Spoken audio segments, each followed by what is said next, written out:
Bonjour Manu. Bonsoir. Alors ça fait quoi? Ça fait 1 heure que tu as débarqué? Un petit peu plus?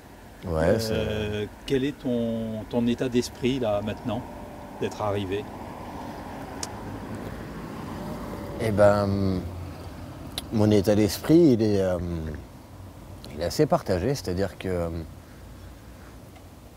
il y a le fait d'avoir fait un tour du monde par les trois caps, qui est quand même quelque chose dont je rêvais depuis enfant, qui est quelque chose qui m'a toujours fasciné et que j'ai désormais dans mon sillage. Et ça, j'ai du mal à le réaliser.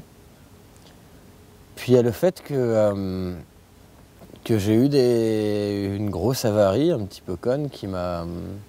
Enfin, pas un peu conne, c'est le jeu, hein, mais qui m'a obligé à m'arrêter en Argentine là, pour sauver le bateau, tout simplement. Puis un autre problème de pilote qui m'a obligé à m'arrêter en Tasmanie. Ça, j'ai pas mis le pied à terre parce que je voulais, dans l'idée, je pensais pas que j'aurais cette voie d'eau après qui m'aurait obligé à m'arrêter, donc je pensais continuer sans mettre pied à terre. Donc voilà, c'est partagé, c'est-à-dire que je sais que le bateau, je sais que le marin, on aurait pu le faire sans renouer avec la civilisation, qui n'est pas quelque chose que je fuis du tout, mais qui est quelque chose que voilà, il fallait que je passe assez de temps en mer en continu pour pouvoir vivre pleinement la chose. Alors je l'ai vécu pleinement, hein. Oui, Je l'ai vécu pleinement, c'est juste que... mais il y a un petit quelque chose, quoi, une petite voilà, déception il a, quelque il a- part, il a manqué quelque chose. Alors il y a eu aussi un autre problème, c'est que j'ai eu pas mal de pétole.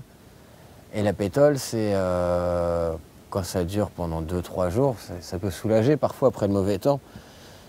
Mais là, ça a été vraiment, vraiment, vraiment dans l'Atlantique, hein, surtout. Dans la le reste, remontée. voilà, la remontée et la descente. La descente, La descente aussi. La descente, c'était furieusement pétoleux, quoi. Mais la pétole, en fait, ça a joué sur mon caractère. C'est-à-dire que dans les mers du Sud, notamment, j'ai trop poussé sur le bateau. J'ai vraiment, même il y avait 35 nœuds, j'avais le génois entier tangonné sur un bord, la trinquette sous le vent sur l'autre bord au grand largue. Mhm. Ça marchait bien, hein, il n'y a pas de souci là-dessus, mais bon, j'ai pas respecté le bateau, quoi. J'ai Oui. trop tiré dessus. Tu n'as rien cassé. J'ai cassé un tangon, donc Oui, c'est enfin, ça, c'est infime. pas- oui. J'ai rien cassé, non. Mais voilà, donc les impressions que j'ai, c'est en même temps un bonheur immense d'avoir accompli quelque chose dont je rêvais depuis enfant, Mhm. depuis l'âge d'un enfant, et en même temps cette petite chose qui est au fond de moi là, qui me dit qu'il y a un inachevé et qui me dit qu'il va falloir que j'y retourne un de ces jours. D'accord. Mm. D'accord. Tu es prêt à refaire le tour. Je suis prêt à refaire le tour, mais je ne le referai pas avec le même bateau. Pas parce que ce bateau-là, c'est un mauvais bateau, au contraire, la Ouais. Céleste. Je rappelle quand même que la Céleste a fait ses 50 ans cette année. Oui. 50 ans, un demi-siècle. Qu'elle a passé 20 ou 30 ans dans un état d'épave, à l'abandon. Que Céleste, c'est un bateau qui était voué à la perdition et qui est reparti faire un tour du monde par les trois caps. Et qu'il l'a bien fait. Et qui l'a bien fait. Mais je repartirai pas avec elle tout simplement parce que je voudrais pas refaire la même chose, tout Oui. simplement. C'est trop long pour réitérer la même chose, ce serait du temps perdu. Mais je repartirais avec un bateau, ce serait deux extrêmes. Soit un vieux bateau à l'ancienne, vraiment un vieux gréement avec Ouais. un bateau en bois là, qui craque de partout quand le vent commence à souffler dur. Ou alors au contraire un bateau extrêmement performant qui me permette de me griser, quoi, un bateau qui puisse me donner des sensations jusque-là que j'ai pas pu ressentir. Mais voilà, je suis prêt à repartir pour le même parcours, mais d'une autre manière. Oui. D'une autre D'accord. manière. Et je veux absolument pas m'arrêter. Ça a été ma plus grosse déception. Vraiment, c'est quelque chose qui me mine. Bah, j'imagine, oui, c'est vrai que. Et donc le problème de voie d'eau, c'était quoi? C'était le tube de chaumière, je crois, qui avait un problème. En fait, ça a commencé à se déclencher au niveau juste avant le cap de Bonne-Espérance, je descendais vers le sud-est et il fallait que je mette pas mal de sud pour éviter pour éviter les courants forts qui se baladent par là-bas. Et j'ai pris 2 jours de pétole. Donc 2 jours de pétole, avec ces courants-là, je faisais 30 ou 40 000 dans le mauvais sens. Et du coup, je me suis pris un gros coup de vent. Et là, j'ai couché 2 fois le bateau. Enfin, je dis 2 fois parce qu'on ne sait plus trop dans ces cas-là. Je dis qu'il y a 2 fois où j'ai retrouvé des objets qui allaient sur la table à cartes coincés dans la main courante qui est au plafond, par exemple, des trucs comme ça. Donc ça fait 2 fois, quoi, mais 2 fois où j'ai pris un peu cher. Et ce coup de vent-là, après ce coup de vent, j'ai commencé à réaliser qu'il y avait de l'eau qui rentrait dans la soute arrière. Et là, je me suis dit que c'était possiblement les panneaux des coffres qui n'étaient pas étanches, parce que le bateau, c'était un sous-marin, quoi. Il y avait beaucoup d'eau à passer sur le pont. C'est un bateau qui est très bas sur l'eau et constamment, enfin d'ailleurs, là j'ai gratté, hein, mais le pont était couvert d'algues brunes et d'algues vertes. J'ai gratté avant de m'arrêter en Argentine, comme mon amoureuse arrivait, je voulais que le bateau soit propre. Bah, bien sûr. Mais le bateau était vraiment constamment sous l'eau. Mais c'est parce qu'il est bas, c'est pas parce que le temps est forcément mauvais, c'est que... Bref.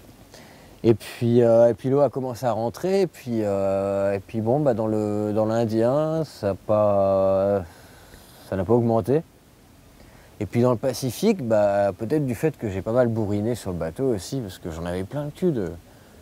Désolé pour le vocabulaire, j'en avais marre. Marre de plus avancer avec... Arrivé au Cap de Bonne-Espérance, j'avais une moyenne de 107 000 par jour, ce qui est rien du tout pour un bateau comme le mien, alors que jusqu'au poteau noir, j'étais à 140, 145 par là, normal quoi. Oui. Et donc l'Indien c'était décevant parce que c'était des passages de front, des passages de pétole, des passages de front. Donc du coup j'ai bourriné dans le Pacifique et là bah, disons que mon safran, alors on a vu en sortant le bateau en Argentine, en le sortant de l'eau, qu'il y avait le safran qui est là, il est retenu par un aileron qui s'appelle le skeg. Et sur toute la zone où il est relié au bateau, à la coque, il y avait une fissure qui était sur l'arrière de chaque côté et qui était à peu près longue comme ça. Donc en fait, alors ça c'était super frustrant parce qu'une fois arrivé au port, l'eau elle rentrait quasiment plus. Parce que le safran, il travaillait plus. Bah oui. Donc tout ça, c'est comme du Lego, tu vois, ça se réimbrique. Et puis avec un peu toute la saleté qu'il y avait, les algues, ça, je vais en parler aussi après. Et ben, une fois arrivé au port, je me suis dit, mais putain, pourquoi tu t'es arrêté, mec? Ça rentre plus, là. On a sorti le bateau, on a vu la soudure, enfin, on a vu la fissure, pardon. Là, j'ai tout de suite compris que c'était... Bah, j'ai sauvé le bateau, quoi. Oui, c'est ça. Il fallait s'arrêter de toute façon. Il fallait. Enfin, si on m'avait dit depuis l'Argentine jusqu'en Bretagne, tu vas te taper de la pétole tout du long, peut-être que je ne me serais pas arrêté. Mais voilà. Mais tu ne pouvais pas baser là-dessus de toute façon. Non, mais j'ai pris pas mal dans le Pacifique, pas mal de vent fort, et je pense qu'à force de tirer sur le bateau, ça a vraiment exagéré le truc. Alors ça ne m'a pas permis justement d'évaluer si ça pouvait rester stationnaire, ce problème-là, ou continuer à se déchirer comme ça avec les mouvements du bateau, quoi. Parce que dès que le bateau, en fait, il bouge, il y a la force de l'eau sur un côté ou sur l'autre qui écarte, ça s'ouvre. Oui, et puis ça ne pouvait que s'amplifier. Ouais, mais peut-être que ça aurait pu tenir jusque-là si j'avais eu que de la pétole comme j'ai eu. Bref, c'était... je te montrerai des photos,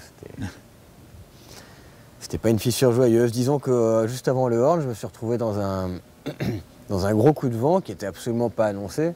Parce que niveau météo, là aussi, j'étais un peu pénalisé, je recevais pas les fichiers GRIB et... Disons qu'heureusement que j'avais mon pote Xavier, parce que les personnes de base sur qui je comptais m'ont pas envoyé toujours ce qu'il fallait. Mais il y a des choses qui sont des fois dues à des effets de site et au niveau de la remontée du plateau continental, tu es déjà sous l'influence de toutes les montagnes de Patagonie, de la Terre de Feu. Et un coup de vent qui devait être prévu à 35 ou 40 nœuds est devenu quelque chose de monstrueux. Et c'est là que vraiment je me suis retrouvé à remplir le bateau, se remplissait de soute parce que c'était étanche bien sûr. Mais la soute était pleine d'eau. J'étais dans ma couchette de cercueil, j'entendais le ressac en fait dans la soute. de la soute, mais je pouvais absolument pas, j'avais pas de pompe de cale à cet endroit-là, Oui. enfin, avec les moyens qu'on a, hein. Mais je pouvais absolument pas ouvrir le panneau pour aller virer l'eau parce que tout simplement, ça serait rempli à la première vague. Et la première vague, c'était tout le temps, quoi. D'accord. Mais là, j'ai commencé à sentir que c'était moyen. Et là, j'ai fait...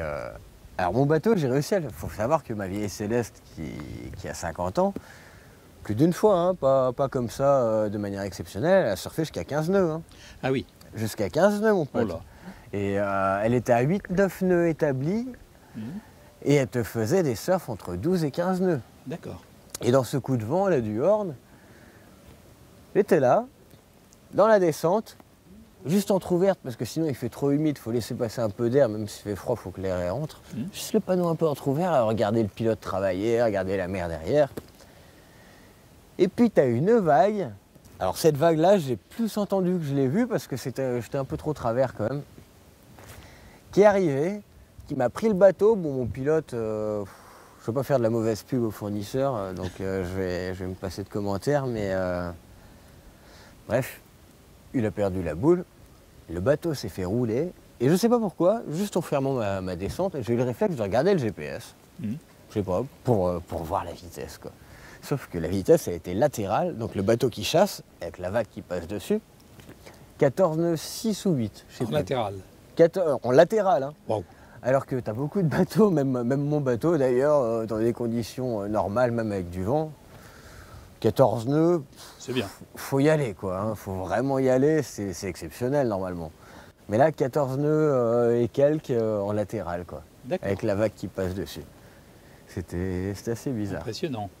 Plutôt, ouais. C'est peut-être là que je me suis dit que j'allais m'arrêter en Argentine pour réparer mon safran. Enfin, mon safran, mon entrée d'eau. D'accord. Et sinon, au niveau du temps, globalement, tu as eu vraiment des gros coups de vent ou tu as réussi à passer un petit peu à côté? Alors en fait, on peut séparer ça, on va dire, en 4 parties. Première partie, c'est toute la descente de l'Atlantique jusqu'au Cap de Bonne-Espérance. Tout l'Atlantique Nord, je l'ai eu vraiment favorable, c'était cool. J'étais là, j'étais heureux, je me suis dit, mais j'ai peut-être même moyen d'aller vite, quoi. Malgré l'âge de mon bateau, Oui. malgré la précarité du matériel à bord, parce que bon, j'ai quand même pas grand-chose à bord, hein. Oui. Mais il y a peut-être moyen que ça marche. Puis dans l'Atlantique Sud, d'abord j'ai pris un alizé qui était quasiment plein sud, donc qui m'a obligé le gros détour, et puis je me suis tapé de la pétole et de la pétole. D'accord. Et c'était des pétoles qui duraient, je sais pas moi, 4, 5, 8 jours, où ça bougeait pas. Tu as toujours la houle résiduelle. Parfois tu en as 2 ou 3, des houles qui se rencontrent, qui sont des petits bisous comme ça, et ça te fait battre les voiles. C'est Ça doit être effroyable. usant, ça. Et si tu les enlèves, les voiles, tu peux pas rester sur ta couchette, tu tombes, quoi. Oui. Des fois, j'étais obligé de les enlever, mais je me calais avec des oreillers, des couettes, des machins pour plus bouger, quoi. C'est-à-dire que tu changes pas de position. Une fois que tu t'es mis dans la position qui va, tu t'en bouges plus, hein. D'accord. Dans la pétole, quoi. L'Indien, c'était un passage de front tous les 3 jours, à peu près, et une pétole tous les 3 jours, à peu près. Donc c'était front, pétole, front, pétole. Et le problème, c'est que le front laisse toujours une mer résiduelle qui... L'Indien n'a pas été joyeux non plus. Donc mon problème de pilote m'a obligé à me... J'ai pris un front assez costaud qui m'a arraché carrément le régulateur d'allure. Oui. Il a fallu que je refixe ça un peu à l'arrache en mer. Et mon bateau est tellement bas sur l'eau que je pouvais absolument pas tenter de percer des trous, même dans la pétole. J'ai essayé de remonter dans l'anticyclone qui était sous l'Australie, là. Mais même là, il y avait toujours une houle résiduelle et qui fait que la bassesse du bateau et puis la forme du cul faisaient remonter l'eau sur le pont et que la perceuse, c'était même pas imaginable de l'utiliser, même dans la pétole, quoi. Donc du coup, je me suis dit, je vais aller jeter mon ancre dans une baie en Tasmanie et puis voilà, réparer ça, en profiter pour me faire ravitailler. Alors là, je me suis bien arrangé grâce à plein de gens pour réussir à me faire amener de la bouffe. J'ai pas mis le pied à terre parce que mon idée c'était de ne pas mettre le pied à terre. Oui, bien sûr. Mais je me suis arrangé pour me faire amener tout ça. Bon, en l'occurrence, j'ai un peu déchiré ma trinquette, j'en ai profité pour la réparer. J'ai profité pour gratter ma coque. Ah, bien. Et ça. Parce que ça, c'est un cercle vicieux. Oui. Là, j'y tiens, j'appuie là-dessus. C'est que la pétole, ça aide les algues à s'accrocher, à se développer. Bien sûr. Je suis arrivé en Tasmanie, juste le jour d'avant, le vent s'est levé. J'avais la barre. Je pouvais même plus laisser le pilote. Pourtant, j'avais fait un système qui me permettait de barrer. Hein. Il y avait tellement d'algues en dessous, surtout sur un côté, que j'avais la barre collée au ventre pour aller droit. Ah, d'accord. Et qu'il y avait une croûte, mais je jure, je n'exagère pas, comme ça, d'un natif sur tout le bateau, quoi. Surtout sur un côté, mais dans l'ensemble, sur tout le bateau. Et c'était incroyable. Dans 35 ou 40 nœuds de vent, avec tout le génois déroulé, juste le génois, hein, mais quand même, tout un génois, c'est pas mal de toile. Oui. J'arrivais pas à atteindre 6 nœuds, quoi. D'accord. Juste sur les vagues, quoi. T'avançais pas. Avec la barre collée au ventre. Ouais. Et ça, la pétole, en fait, c'est un cercle vicieux, parce que ça te... Déjà, tu te prends la pétole, t'avances pas. Oui. Et en plus, ça te colle des algues, et même quand t'as du vent, t'avances plus. D'accord. Et à la longue, c'est la mort, quoi. C'est la merde. Et donc du coup, au niveau du temps, après j'ai quitté voilà, donc j'ai pas débarqué en Tasmanie, puis j'ai quitté la Tasmanie vers le Horn. Là, je me demande si j'ai mis à peine une quarantaine de jours de Tasmanie jusqu'au Horn. J'ai foncé, quoi. Là, j'ai eu du vent tout du long. J'ai peut-être eu 2-3 jours de mou, là. Mais tout du long, ouais. J'ai un peu tiré trop sur le bateau aussi, mais je me suis fait plaisir, je me suis amusé, je me suis régalé, quoi. C'était... même des fois, là... même si je faisais du mal sur le bateau, des fois, au bateau, je veux dire, parfois, il m'arrivait d'aller manœuvrer devant pour réduire un petit peu, pour aller virer le tangon, remettre une autre voile à la place sur le tangon. Je me faisais tremper, l'eau, elle n'est pas très chaude là-bas, puis des fois, tu sors de l'intérieur où tu t'es enfermé, j'avais mis le four pour me chauffer un peu, le four entrouvert. Et c'est du plaisir. C'est du plaisir parce que ça avance, parce que ton bateau, quand tu es devant, dans le cockpit, déjà, tu regardes le sillage, là, c'est assez grisant. Mais tu es devant, tu as une espèce de sensation qui est décuplée, de vitesse, de glisse, quoi. C'est incroyable, c'est des sensations qu'on ne peut pas avoir ailleurs. Oui, bah oui. Je veux dire, même si tu prends 40 nœuds ici, tu n'as pas cette houle, tu n'as pas cette mer qui t'envoie le bateau, et puis vu que le vent il continue d'appuyer sur le sort de la vague, tu continues, et puis presque jusqu'à la suivante, quoi. Mon vieux bateau de 50 ans, il y arrivait quand même, quoi. C'était incroyable. Bien, manifestement. Hein? Il y arrivait bien, manifestement. Ouais. C'était fascinant, quoi. Puis j'ai passé le Horn, je me suis pris cette dernière branlée assez costaud. Puis après le Horn, du Horn jusqu'à ici, à part peut-être, il y a une petite semaine d'alizé dans l'hémisphère nord, 2 jours et demi d'alizé dans l'hémisphère sud. D'accord. Et 3 jours de vent à 15 nœuds favorables avant d'arriver ici. Sinon, tout le reste, que du vent, soit dans le pif, soit pas de vent. Soit pétole. Soit pétole, mais complet, quoi. Complet.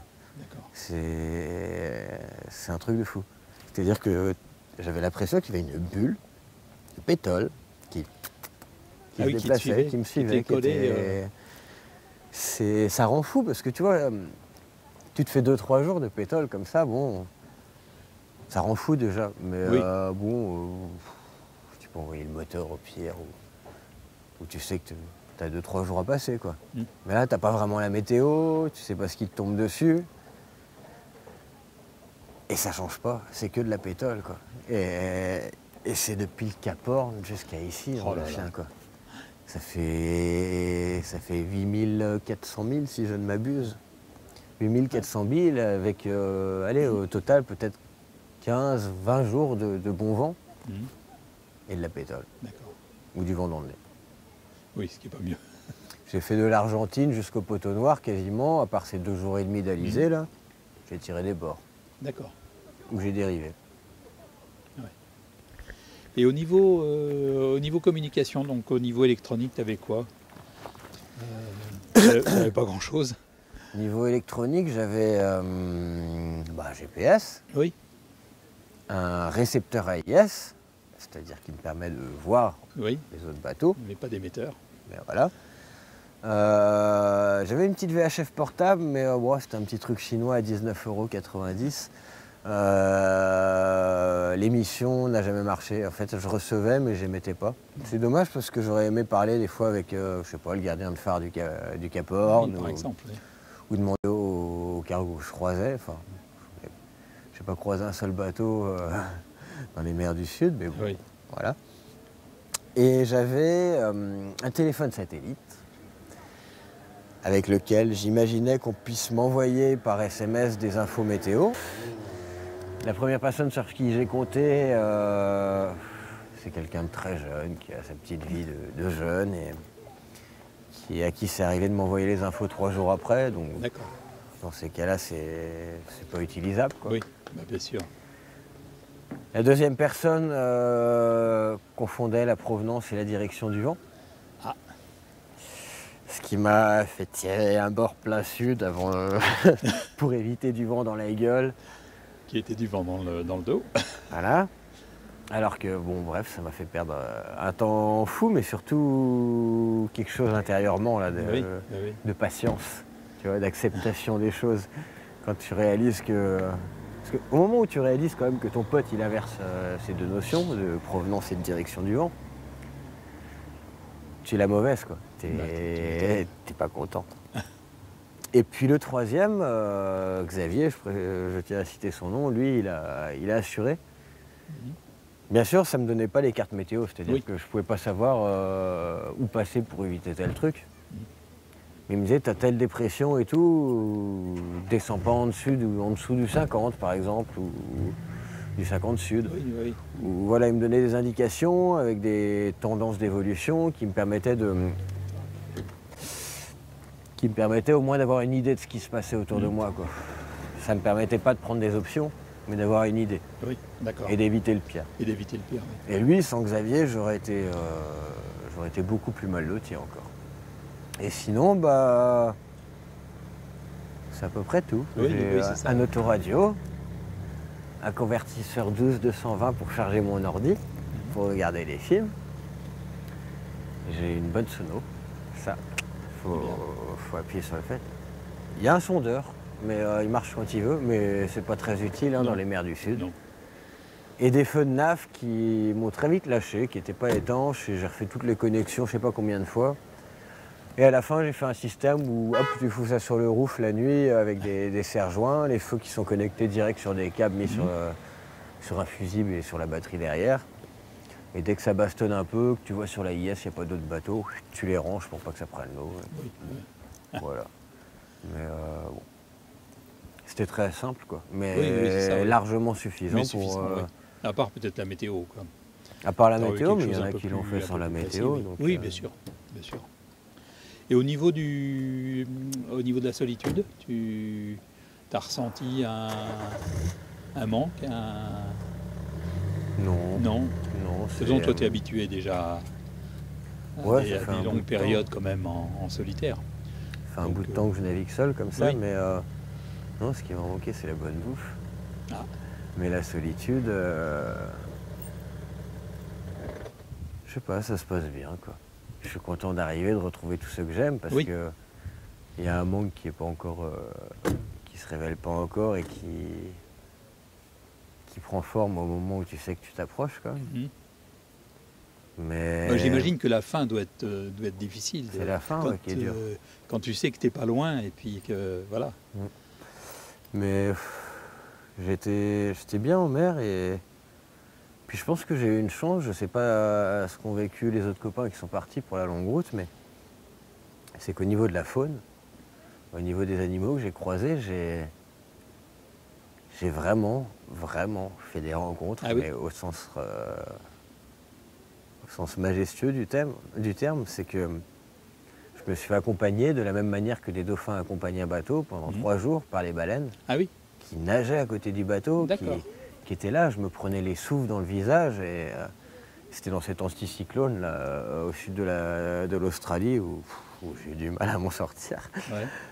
Et, et pendant 3 jours, ces baleines-là m'ont accompagné. Il y avait quasiment fabuleux, tout le temps ouais. des oiseaux qui venaient sur le bateau, mais pas que sur, qui venaient dans le bateau. Ah oui, Il y en a un, je l'ai appelé Comète. Comète, elle venait passer la nuit à bord. Elle venait, en journée, quand j'avais pas mes bottes, j'étais dans la cabine, elle se mettait dans mes bottes, ah oui, elle se faisait son nid dans mes bottes. Et la nuit, pourtant, c'est les oiseaux qui sont habitués à ne jamais voir la terre, Bien sûr. à vivre dans le froid.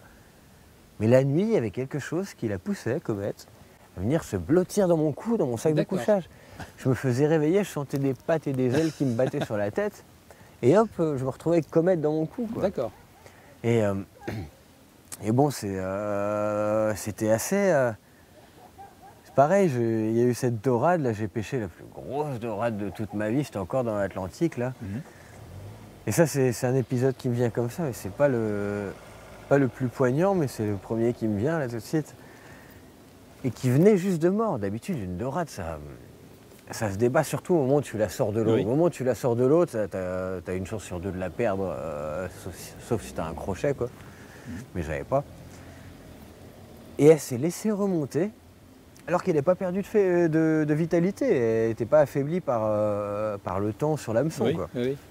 Elle s'est laissée remonter, c'était la plus grosse dorade que jamais j'ai pris. Vraiment, j'en ai pris parfois de 1,30 m ou 1,40 m. Et celle-ci, elle le dépassait. Je pensais même pas qu'une dorade comme ça pouvait exister. D'accord. Et elle se laisse monter, poser dans le cockpit. D'habitude, elles se débattent, elles battent dans tous les sens. Elles emmêlent leur queue autour du fil, tu peux pas défaire l'hameçon. Et puis après, tu as le moment où elle meurt, elle change de couleur d'un Oui. coup. Et là, elle se laissait faire. Elle était juste, tu voyais les ouïes qui respiraient comme ça. Tu voyais son espèce d'œil fixe qui me regardait. Et elle me laissait décrocher l'hameçon comme ça en me regardant avec son œil. J'avais un fumoir pour fumer, Oui, pour j'allais fumer te le demander poisson. justement. J'avais plein de sel pour le saler, j'avais tout ce qu'il fallait. Elle était là, et il n'y a pas de combat, et j'ai pas pu. D'accord. Elle m'a laissé la prendre comme ça, et puis je l'ai mise dans l'eau. Elle s'est même pas débattue tant que j'ai pas enlevé mes mains, elle est restée dans mes mains. Et dès que j'ai mise dans l'eau, elle est partie. Elle n'a rien perdu de sa vitalité. D'accord. Ah, c'est fabuleux. Mais j'ai pas pu la bouffer, quoi. Et puis, ouais, non, j'ai eu il m'est arrivé un autre truc aussi, c'était juste dans cet anticyclone là, au sud de l'Australie. Je me suis retrouvé, forcément, quand t'as plus de vent, le pilote automatique, déjà qui était un peu foireux, qui fonctionne au vent, il fonctionne plus, quoi. Puis le bateau s'est mis en vrac, donc la baume, il y avait la grand voile d'un côté, le génois de l'autre, enfin c'était l'inverse. Et la grand voile retenue par la retenue de baume, le bateau s'était mis en vrac pendant mon sommeil, et puis un peu légèrement gité, tellement léger que bon, je me suis réveillé tranquille. Oh, c'est bizarre ça. Et puis je suis sorti et j'ai vu quelque chose, mais que vraiment j'imaginais pas que c'était possible. C'est qu'il y avait déjà 2 variétés de dauphins ensemble qui jouaient autour du bateau. Il y avait les dauphins noirs et blancs, un peu en forme d'obus, là, qui sont des dauphins des mers du Sud. Puis des dauphins plus communs, alors je sais pas quel genre de dauphins, plus communs, quoi, qui étaient ensemble, à nager autour du bateau. D'accord. Et il y avait des phoques. Ah Et oui. tous ensemble. 2 variétés de dauphins et des phoques qui étaient là, qui étaient autour de Céleste et qui faisaient des trucs bizarres, des acrobaties, qui étaient contents ou qui manifestaient quelque chose. Et puis pour moi c'était irréel. Pour moi c'est pas possible. Tu mets pas, je sais pas, tu mets pas des chevaux à gambader avec les sangliers. Pour moi les phoques et les dauphins, ça marche pas c'est ensemble. pareil. Puis j'ai rétabli le bateau. Ils sont repartis directement. D'accord. Ils sont repartis et ça m'a fait penser, je venais en plus de lire La Longue Route, de relire une énième fois La Longue Route de Bernard Moitessier. Et il a vécu quelque chose un petit peu qui ressemblait à ça. Et dès que le bateau a été rétabli, qu'il continuait sa route, qu'il n'était plus à dériver en crabe dans une espèce de cap pas voulu, ils sont partis. Il y a eu un quart d'heure après 2 dauphins noirs et blancs, ou peut-être 3, je sais plus, parce que ça remonte à mine de rien. Je te raconte ma dernière NAF dont je viens d'arriver il y a quelques heures, mais je te parle d'un truc d'il y a plus de 6 mois là. Et ça fait bizarre. Et il y en a 2 ou 3 qui sont arrivés en faisant plein de sauts comme ça, là, des longues enjambées, qui sont venus voir le bateau, ils ont juste fait 2-3 sauts à côté du bateau et ils sont repartis. Comme s'ils venaient vérifier que tout allait bien. D'accord. Et ils sont repartis, quoi. Donc mes projets. Mes projets, c'est d'abord de trouver un boulot pendant quelques mois pour remettre propre le bateau. Oui. Histoire qu'elle soit belle, la Céleste. Voilà, mais il y a différentes options. Il y a... je rêve des passages du Nord-Est, d'abord, Ah oui. quand même. Je rêve aussi de créer quelque chose avec mon asso, l'asso que j'ai développé autour de ce projet. Sauf que le problème, c'est que la Céleste, elle ne peut pas accueillir tant de monde que ça et qu'une association, c'est par définition associatif. Oui. Donc il faudra un autre bateau. Une autre Céleste. Une autre Céleste, mais ce serait plus une Céleste. Oui. Et c'est un bateau avec lequel j'ai pas encore fini. C'est une histoire qui n'est pas encore finie. Mhm. Donc j'ai mon idée sur tout ce que j'ai envie de faire, mais je préfère ne pas. Voilà, on en parle quand Bien on sûr, est sûr oui. qu'on le fera, quoi. Oui, oui, oui, tout à fait. Et juste un dernier chose, au niveau spiritualité, tu as... Il n'y avait aucune quête, parce que tout simplement, quand tu pars chercher quelque chose, tu le trouves pas, Oui. parce que ça ressemble jamais à ce que tu cherches. Mhm. Donc je suis parti vraiment juste dans le but de vivre l'océan, d'aimer la mer comme je l'ai toujours aimé, et de l'aimer d'autant plus que là, bah, c'est une vie commune très longue. Mhm. Et du coup, des choses sont arrivées à moi par surprise, des sentiments, des D'accord. émotions. Et ce que j'ai vraiment ressenti, il n'y a pas eu de mystification, de révélation Bien d'une... sûr. Enfin, je dis ça parce que j'essaie de m'en convaincre. Dans les mers du Sud, je me suis senti en parfaite communion avec le milieu, Mhm. mais j'avais même l'impression de faire partie du milieu, d'être à ma place. D'accord. Il y a beaucoup de marins qui disent qu'ils se sentent... qu'ils ont l'impression qu'il faut en partir le plus vite possible des mers du Sud, qu'il faut aller vite et que c'est hostile, c'est un milieu hostile. Bien sûr qu'il est hostile, mais j'avais l'impression d'être accepté, d'être là-bas. Et pourtant, les conditions n'ont pas été faciles tous les jours, hein, mais je savais que ça se passerait bien. Je sentais que j'étais accepté, quoi. J'ai ressenti qu'il y avait...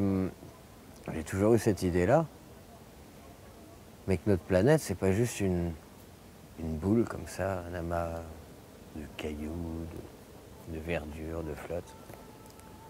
J'ai toujours su, mais là j'ai vraiment ressenti qu'il y avait quelque chose qui... Comme si nous on était un petit peu des... Tu vois par exemple ton corps, il a un cœur, il a des poumons, du sang, des globules, des machins.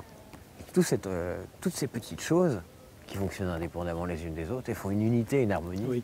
qui font le corps, qui vit, qui respire, qui peut courir, qui peut fumer des clopes, c'est pas conseillé, mais un corps qui vit. J'avais l'impression de faire partie de ce corps, d'avoir ma place.